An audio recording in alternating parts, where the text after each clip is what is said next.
ते एक जाणांची काणी. तेगूय आपले मिशन कार्य करूंक वयताले. तांतले एकटो याज्ञिक आनी लेवी पाद्री कुळाचे मनशे ते. तांचे मिसांव सोंपल्या उपरांत ते घरा वयताले.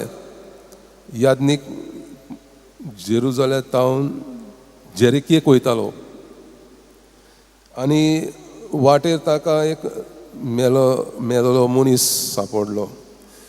नांव याज्ञिकान पाद्रीन मेलेल्या कुडीक हात लायलो जाल्यार ते बोश्टोताले. मीस करूंक जायना आसलें, देवळांत वचूंक जायना आसलें.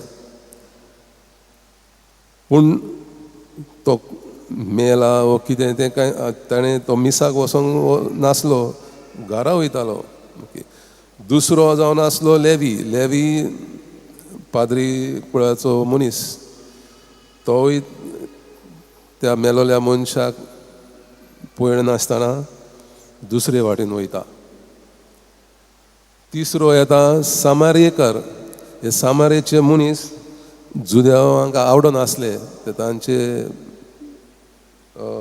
दुस्मान. सो सामारिकार येता आनी त्या घायल जाल्लो मरणाचेर पावलेलो मनीस ताका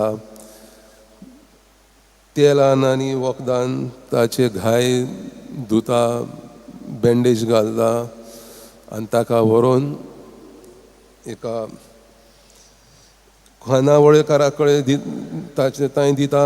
ताका सांगता ताका ताचो परामर्श कर, वखदां कितें लागता तीं दी, हांव तुजे पयशे उपरांत म्हाजें काम जाल्या उपरांत परता येता तेन्ना दितलो.